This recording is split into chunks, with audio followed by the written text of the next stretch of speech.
सो बच्चा लोग, physics practical exam के अंदर 30 में से 30 मार्क्स लेकर के आना है। तो हमें क्या ध्यान रखना है, सर वाइवा में क्या पूछते हैं और कौन कौन सी चीजों पर हमें एकदम अच्छे से कंसंट्रेट करके जाना है, कैसे प्रिपरेशन करें, ये तमाम सवालों का जवाब आपको इस वीडियो के अंदर मिलेगा। हालांकि एक महीने पहले भी मैंने एक वीडियो बनाया था, बट वो वीडियो की लेंथ मैंने थोड़ी लंबी रखी थी बिकॉज उसके अंदर मैंने आपको बहुत सारे पॉइंट समझाए थे।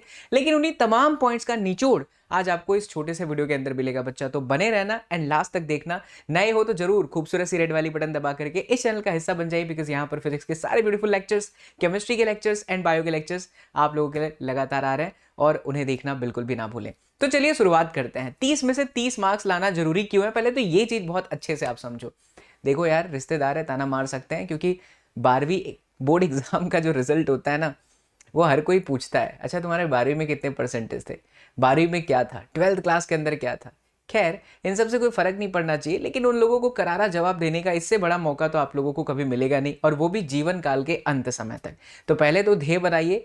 अच्छा, ध्येय ये भी नहीं होना चाहिए कि मुझे रिश्तेदारों को जवाब देना है, बट आपके अंदर ये होना चाहिए कि यार 12th बोर्ड है, लाइफ टाइम तक मेरे साथ ये चलने वाला है, तो मुझे अपने फिजिक्स के अंदर, केमिस्ट्री के अंदर, बायो के अंदर, मैथ्स के अंदर मैक्सिमम स्कोर करना है। अब मैक्स टू मैक्स कितना स्कोर कर सकते हो, तो 100 मार्क्स। अब 100 मार्क्स में भी आपके हाथ में कितना है, 30 में से 30 मार्क्स बच्चा प्रैक्टिकल में आप लेकर के आओगे, तब जाकर के आप जो है 70 मार्क्स का पेपर रिटर्न लिखोगे थियरी में तो है। अच्छा, ये 30 में से 30 मार्क्स आना आसान है कंपैरिजन टू 70 में से 70 मार्क्स। मैं ये नहीं कहूंगा कि आता ही नहीं है, आता है, बहुत सारे बच्चों का आता है। बट अगर मान लीजिए भगवान ने नहीं चाहा, भगवान थोड़ा सा, भगवान की मर्जी में ही सब कुछ चलता है, ऊपर वाले की मर्जी अगर रही, एक आध दो क्वेश्चन इधर उधर थोड़े से अलग सेक्टर के पूछते, जो कि जायज सी बात है, एक आध सवाल इधर उधर पूछते हैं तो 2-3 मार्क्स इधर उधर हो सकता है। तो आप थियरी वाले जो 70 मार्क्स है, उस पर तो आपको अपनी जोर लगाना ही लगाना है। उसके साथ साथ प्रैक्टिकल एग्जाम के अंदर भी अपना जोर लगाना है। इस वीडियो के अंदर मैं आपको उन्हीं पॉइंट्स पर रूबरू कराऊंगा बच्चा, जिनको अगर ध्यान रखते हो तो 30 में से 30 मार्क्स कोई माई का लाल आपको ना दे, ऐसा हो ही नहीं सकता। क्योंकि मैं आपको जो एक्सपीरियंस शेयर करूंगा वो अपने स्कूल का जो एक्सपीरियंस था, जब मैं पढ़ा रहा था स्कूल के अंदर, सीबीएसई बोर्ड एग्जामिनेशन के अंदर भी रह चुका हूं एंड स्टेट बोर्ड के अंदर भी रह चुका हूं, तो पूरा चीज आपको विस्तार से समझाता हूं। एक बहुत बड़ा डिफरेंस ये हो जाता है कि जब आप स्टेट बोर्ड के अंदर हैं तो स्टेट बोर्ड के अंदर थोड़ा सा सीन अलग होता है, लेकिन सीबीएसई बोर्ड के अंदर आपके स्कूल के अंदर बाहर से एग्जामिनर आते हैं। तो पहले तो बच्चों की उसी में वाट लग जाती है कि यार अपने टीचर नहीं है, सचिन सर नहीं है, राघव सर नहीं है, राम सर नहीं है, मतलब आपके स्कूल के अंदर जो भी आपके टीचर हैं, या सुनीता मैम नहीं है, अनीता मैम नहीं है। भाई देवे सर, आपके दिमाग में ऐसे नाम क्यों चल रहे हैं? आपके स्कूल के अंदर टीचर्स हो सकते हैं भाई, ठीक है, अलग अलग नाम के। तो जब क्या होता है ना कि हमारे टीचर्स नहीं होते तो हमें डर लगता है, बट बच्चा पैनिक करने की जरूरत नहीं है। क्यों? क्योंकि कोई भी टीचर बुरा नहीं होता, वो आपका बुरा नहीं चाहता, बस आपको अपना हम्बलनेस नहीं छोड़ना है, आपकी विनम्रता नहीं जानी चाहिए, आपका बिहेवियर बिल्कुल खराब नहीं होना चाहिए, जुबान नहीं लड़ाना है। पहले तो दिमाग के अंदर ये स्थिर रख करके रखो कि आप दुनिया के सबसे बेस्ट विद्यार्थी का बिहेव करोगे in front of the teacher जो बाहर से आने वाले। करेक्ट? अब मैं जो पॉइंट्स आपको बताता हूं उसको अच्छे से नोट डाउन करो, दिमाग के अंदर फिट कर लो। सबसे पहले तो बच्चा मैंने यहां लिखा है, जर्नल आपकी कंप्लीट कर लेना। भाग दौड़ करोगे, सोचोगे कि मैं एग्जाम के 2 दिन पहले कर लूंगा। आई टोटली अंडरस्टैंड, आपका बड़ा भाई होने के नाते आई टोटली अंडरस्टैंड कि बहुत सारे मेरे एसएसपी बच्चा पार्टी हैं। There are lot of students who are parallelly doing a preparation for NEET exam, because NEET की भी डेट एग्जामिनेशन 7 मई 2023 सामने आ चुकी है। Parallelly you are also doing preparation for the JEE mains. But आप चिंता मत करो, आप ऐसा सोचो, जब भी चिंता दिमाग में ऐसा लगता है, कोई टेंशन आती ना, तो आप ये मत सोचो कि यार कैसे होगा, क्या होगा। बस आप इतना सोचो, ऊपर वाला आपके साथ है, आपको सिर्फ एक चीज पर फोकस रहना है, और वह है कंसंट्रेशन। लगातार आपको अपनी कंसंट्रेशन पर काम करना और मेहनत करते रहना है, छोड़ना नहीं है। आप अकेले नहीं हो, बहुत सारे स्टूडेंट्स हैं जो यही सोच रहे हैं। आपकी जगह शायद मैं होता तो मैं भी यही सोच रहा होता कि कैसे होगा, लेकिन सब हो जाना है, चिंता ना करना, ठीक है? अपना काम करते रहना है, मेहनत करते रहना है। तो जर्नल कंप्लीट कर लीजिए बहुत अच्छे तरीके से, बिकॉज उसी का अच्छा खासा मार्क्स होता है। 30 मार्क्स को किस तरीके से डिवाइड किया गया है वो मैंने मेरे पहले वाले वीडियो के अंदर बताया भी था, मैं उसका लिंक भी दे दूंगा, आप देख लेना कि कैसे सेक्शन ए से क्वेश्चन आते हैं, सेक्शन बी से कैसे क्वेश्चन आते हैं, आपको अपनी जर्नल कंप्लीट करने के कितने मार्क्स मिलते हैं, साथ ही साथ एक प्रोजेक्ट भी आपको करना होता है, उसका आपको कितना मार्क्स मिलता है। तो हम उस पर नहीं जाते हैं, लेकिन इतना जरूर आपसे कहेंगे कि बच्चा आपको अपनी जर्नल अच्छे से कंप्लीट कर लेनी है। सेकंड नंबर, बच्चा जब आप जर्नल कंप्लीट करते हो तो उसके अंदर मेक श्योर कर लो कि इंडेक्स प्रॉपर तरीके से भरा है कि नहीं, क्योंकि एग्जामिनर कभी भी जब आप सबमिट करते हैं अपनी जर्नल, रिकॉर्ड बुक जो भी आप कहते हैं, तो एग्जामिनर सब कुछ चेक नहीं कर सकता। ये तो फैक्ट है। वो एक बार ऐसे फर्र करके पन्ना तो जरूर पलटाएगा, लेकिन उससे पहले उसकी नज़र सबसे पहले फ्रंट पेज पर जाती है, जहाँ पर आपकी खूबसूरत सी फोटो लगी होती है। आधार कार्ड से तो अच्छा ही दिखते हो आप जो पासपोर्ट साइज फोटो लगाते हो। स्कूल का स्टाम्प होना चाहिए एंड इंडेक्स के अंदर प्रॉपर आपका भरा हुआ है कि प्रैक्टिकल 1 कब का आपने किया था, उसकी डेट क्या थी, एंड टीचर का सिग्नेचर शुड भी देयर। तो आप ये मेक श्योर कर लो कि यार एग्जाम अगर 1 जनवरी से लेकर के 15 जनवरी के बीच में, जो कि सीबीएसई ने ऑफिशियली कंडक्ट कराने के लिए कह दिया है, तो आपके स्कूल के अंदर ये होगा ही। अभी 10 दिन बचा हुआ है, इन चीज़ों पर अच्छे से ध्यान दे दीजिए। भाग दौड़ करेंगे प्रिंसिपल के पास, प्रिंसिपल भी कभी कभी इरिटेट हो जाता है। देखा है मैंने, बहुत सारे स्टूडेंट एक आध दो होते हैं खतरनाक साइको बच्चा पार्टी, जो एग्जाम के ठीक एक दिन पहले सिग्नेचर कराने की बात करते हैं, तो प्रिंसिपल नाराज भी हो सकते हैं आपके स्कूल के। अच्छा, section A and section B से आपके 4 प्रैक्टिकल्स आने वाले हैं, तो उसका ऑब्जर्वेशन अच्छे से कर लीजिए। मेक श्योर कर लो कि यार जो भी आपके देखो क्या है ना, बाहर से टीचर तो आ रहा है, वो अननोन जगह पर आ रहा है, आप तो नोन जगह पर हो, आप भीड़ में हो, 50-60 लोग हो, आपका टीचर भी आपके साथ खड़ा होगा, लेकिन वो एग्जामिनर जो आपका वाइवा लेगा, आप लोग घबराने की जरूरत नहीं ना, पॉजिटिव सोचो। यार 60-70 में बवाल नहीं कर रहा, मारपीट की बात नहीं कर रहे हैं, लेकिन आपको ऐसा प्राउड फील करा रहे हैं, पॉजिटिव फील करा रहे हैं कि आपने नहीं डरना है बच्चा, क्योंकि आप तो 60-70 के लोगों के बीच में हो, आपका स्कूल है, आपका इंस्ट्रूमेंट है। तो मैं ये कहना चाहता हूँ कि जितने भी आपके प्रैक्टिकल एग्जाम, प्रैक्टिकल आपके टीचर्स ने कराया है, उससे दोस्ती कर लीजिए, उससे प्यार कर लीजिए। गैलोमीटर को जाकर के बोलिए, अल्ले मेरा गैलोमीटर उस दिन चल जाना।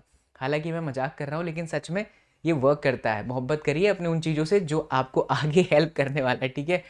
और ओम्स लो वाले प्रैक्टिकल से करो, रियोस्टेट से करो, सबको एक बार टच कर लो, फील कर लो। कहीं पर भी कुछ भी डाउट आता है तो आपके लैब असिस्टेंट है, आपके टीचर है स्कूल के, आई एम डैम श्योर कि टीचर्स बहुत ज़्यादा सहायता आपकी कर ही लेंगे। लेकिन जितने भी प्रैक्टिकल्स कराए गए हैं, उन तमाम प्रैक्टिकल्स को अच्छे से फील करना ये आपकी जिम्मेदारी बनती है, ताकि जिस दिन आप एग्जाम दे रहे हो उस दिन वो सारे के सारे इंस्ट्रूमेंट आपसे कहें, भैया आपने मुझे टच किया था, मैं आपके साथ हूँ। क्या ये ऐसा होता है बच्चा लोग? फील करोगे तो जरूर होगा ठीक है, सब कुछ पॉसिबल है इस दुनिया में।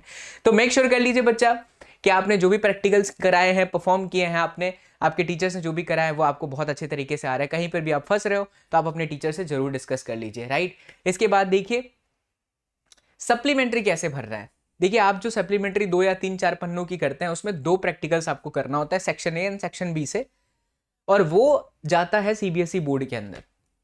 जो टीचर आपको साइन करके देगा, जो प्रैक्टिकल आपको परफॉर्म करना है सेक्शन ए से एंड सेक्शन बी से, क्या होगा वो आपके स्कूल पर डिसाइड होगा। इसलिए मैंने पहले ही कह दिया कि सब अच्छे से प्रिपेयर कर लीजिए।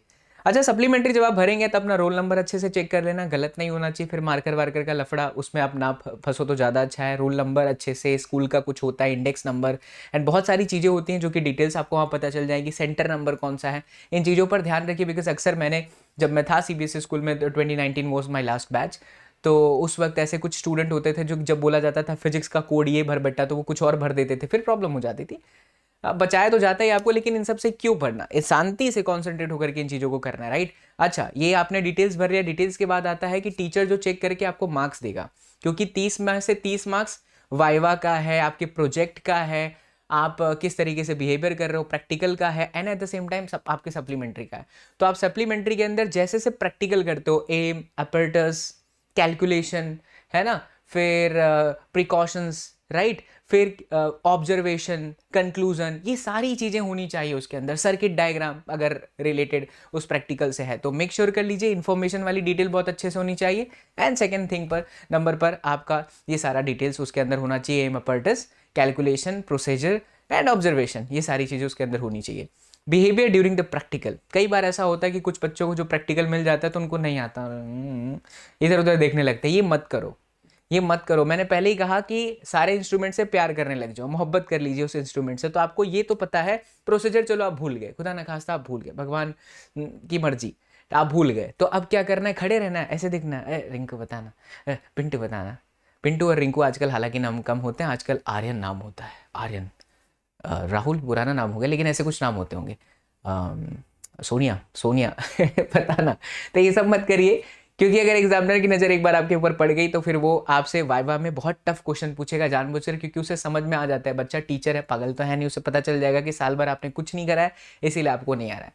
इससे बेहतर ये है कि आप शांति से खड़े रहिए। अगर आपका रीडिंग्स जो आप करने जा रहे हैं वो नहीं आ रहा है तो भी आप परफॉर्म करते रहो आगे पीछे, रीडिंग्स उल्टा सीधा लिख दीजिए, बट खड़े मत रहिए, इधर उधर मत ताड़िए, किसी को भी ताड़िए मत, किसी का सप्लीमेंट्री से वो चेक मत करो कि यार तेरा क्या रीडिंग आया, मेरा क्या रीडिंग आया, लिख दो यार। और कई बार तो बच्चे क्या करते हैं पता है, जिनसे साल भर प्रैक्टिकल नहीं हुआ, रीडिंग एक बार अच्छे से याद कर लेते हैं, रट लेते हैं। तो अगर आपको तकलीफ हो रही है तो वो कर लीजिए, है ना, डरिए मत, सब चीज़ पॉसिबल है और आप कर सकते हैं। अब सवाल सबसे इंपॉर्टेंट जो कि सभी बच्चों के दिमाग में आता है, सर वाइवा में पूछते क्या है?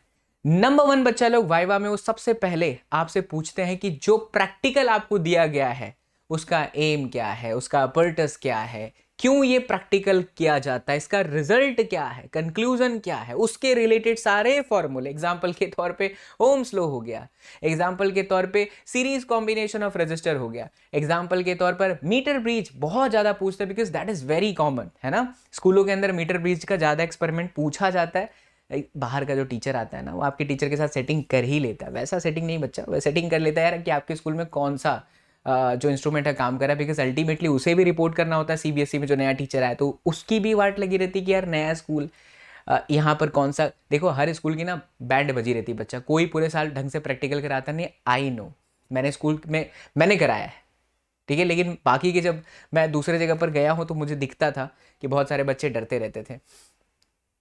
तो ये चीज़ उस टीचर के माइंड में ही रहता है, इसीलिए आपने घबराना नहीं है। अब वाइवा में पूछते क्या है, तो उस प्रैक्टिकल से रिलेटेड सारी बातें सबसे पहले। नंबर 2 पर आपके फिजिक्स में चैप्टर 1 से लेकर के चैप्टर 14 तक सारा फॉर्मूला कंठस्थ आपको होना चाहिए। नंबर 3 सारे कॉन्सेप्ट आपके दिमाग में होने चाहिए। एंड अगर मान लीजिए नंबर 2 नंबर 3 नहीं आया तो 1 तो आपको आना ही चाहिए। अब अगर मान लीजिए नंबर 2 नंबर 3 नहीं आता, कुछ क्वेश्चन उन्होंने ऐसा पूछा जो आपको नहीं आ रहा है, तो हम्बल होकर के आप उनको कहें कि सर ये चैप्टर थोड़ा सा मुझे डाउट आता है, मैं दूसरे क्वेश्चन का आंसर दे पाऊंगा। जवाब नहीं आ रहा है तो सवाल आप उनसे मत करिए, बस इतना प्यार से बोल दीजिए कि सर ये इस चैप्टर में थोड़ा मुझे डाउट है, सर मैम मुझे इसमें थोड़ा सा डाउट है, सर भी हो सकते हैं मैम भी हो सकते हैं। तो वो टीचर खुद ही आपसे पूछेगा कि बेटा आपका कौन सा प्रिपरेशन चैप्टर का सबसे बढ़िया है, वो 3 चैप्टर बता दो या 2 चैप्टर बता दो, तो फिर दबा करके वो 2 चैप्टर आप बता देना, फिर मेक श्योर कर लो कि उसमें से सारे आते हैं।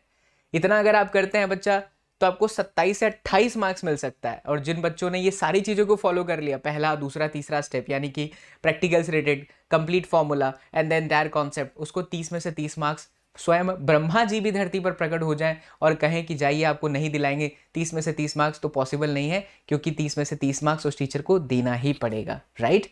तो इतनी बातें आपको बहुत अच्छे से ध्यान रखनी है। चलिए ऑल द बेस्ट बच्चा लोग, लगातार लेक्चर्स जो हैं आपके इस प्लेटफॉर्म पर आ रहे हैं। मैं आपसे यहाँ पर बोलना चाहूँगा कि जो भी बच्चे नीट 2023 की तैयारी कर रहे हैं उनके लिए प्रचंड बैच में लगातार लेक्चर्स फ्री ऑफ कॉस्ट आ रहे हैं। 12वीं का पूरा नीट का फिजिक्स पढ़ाया जा चुका है, 11th क्लास का सेंटर ऑफ मास तक हो चुका है। आप वीडियोस को देखें और आपका कॉन्फिडेंस नेक्स्ट लेवल पर जाएगा। लिंक इस वीडियो के डिस्क्रिप्शन बॉक्स में दी गई है। अगर आप बोर्ड की तैयारी कर रहे हैं तो आप बिल्कुल वाकिफ होंगे चाणक्य नीति 4.0 का प्लेलिस्ट, जहां पर एनसीईआरटी का सॉल्यूशन, एनसीईआरटी का सारा कॉन्सेप्ट एंड साथ में आपका जब एक बार चाणक्य नीति हो जाए तो 60 सेकंड के अंदर हर एक कॉन्सेप्ट को मैंने एक्सप्लेन किया है इन वार्म अप मैच के प्लेलिस्ट में। And these are very very important playlist for you guys. And hand written notes जो भी मैं क्लास में कराता हूँ, पूरी फिजिक्स के एंटायर 1 शॉट वीडियो, सब कुछ वो आपको टेलीग्राम में मिल जाएगा। एसएसपी टेलीग्राम, लगभग 40,000 जितने विद्यार्थी हैं, लिंक डिस्क्रिप्शन बॉक्स के अंदर गिवन है। इसके साथ ही साथ मेरे प्यारे बच्चों, आप मुझे मेरे क्लास 24 ऐप को डाउनलोड करना बिल्कुल ना भूलें, बिकॉज सैम्पल पेपर अगर आपको चाहिए जो कि इंपॉर्टेंट होता है, एक्सक्लूसिव है, लेटेस्ट सीबीएसई का सैम्पल पेपर को देख करके मैंने बनाया है 10 सैम्पल पेपर जिसकी कीमत सिर्फ 299 रुपये है। उसे ले करके आप उनका सोल्यूशन करें, बिकॉज वो आपके कॉन्फिडेंस को बहुत आगे लेकर के जाएंगे और आपके मार्क्स के अंदर गारंटेड इंप्रूवमेंट भी करेंगे। कहाँ से ये पेपर मिलेगा सर? तो क्लास 24 ऐप आप डाउनलोड करो, उसकी सारी जानकारी हमने डिस्क्रिप्शन बॉक्स में दे रखी है। साथ ही आप मुझे इंस्टाग्राम पर अगर कुछ भी दिक्कत होता है तो डीएम कर सकते हैं, this is my Instagram ID. ठीक है, चलिए बहुत बहुत शुक्रिया, थैंक यू सो मच। पसंद आया वीडियो तो दूसरों के साथ भी शेयर करना। एंड फिजिक्स के बहुत सारे अमेजिंग वीडियो लेक्चर्स के लिए हमें बच्चा लोग लाइक शेयर सब्सक्राइब जरूर कर लीजिएगा। मिलते हैं अगले वीडियो में। जय हिंद।